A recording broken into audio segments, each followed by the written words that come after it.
కూటమి అధికారంలోకి వస్తే సంక్షేమ పథకాలు వ్యక్తుల పేర్లతో ఇస్తారా, లేకపోతే స్వాతంత్ర సమరయోధుల పేర్లతో ఇస్తారా?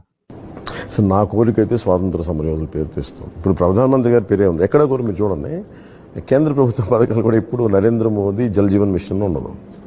ప్రధానమంత్రి Jal Jeevan it signifies, it denotes ప్రధానమంత్రి నేమ్ విల్ బి కెప్ట్ అంతే. కాదు మనకు వచ్చేటప్పటికి ఏమైపోద్ది అంటే అది ఒక ప్రాక్టీస్ అయిపోయింది. నాకైతే అది ఇష్టం ఉండదు. కానీ ఒకసారి కూటమిలో ఉన్నప్పుడు వారి మాట కూడా మనం ఆనర్ చేయాల్సి వస్తుంది. కేవలం కూటమి అధికారంలోకి వస్తే చంద్రబాబు గారి పేరుతో పథకాలతో పాటు పవన్ కళ్యాణ్ గారి పేరుతో పథకాలు కూడా చూడొచ్చు. నా జీవితంలో ఎప్పుడు నా పేరు మీద పథకాలు పెట్టుకున్నాను, ఎప్పుడు పెట్టుకున్నాను. That I'm very committed to it. నా పేరు మీద ఎప్పుడు పథకాలు ఉండకూడదు. మనకు ఎవరైతే ఆధారభూతమో ఈ నేల ఆంధ్రప్రదేశ్ ఆవిర్భావానికి మూలకారకుడు పొట్టి శ్రీరాములు గారు, వాళ్ళని మనం గుర్తించుకోవాలి. కానీ పవన్ కళ్యాణ్ వస్తుంటారు, వెళ్ళిపోతుంటారు. మనం గుర్తుపెట్టుకోవాల్సిన పొట్టి శ్రీరాములు గారిని, ఇలాంటి మహానుభావులను పెట్టుకోవాలి.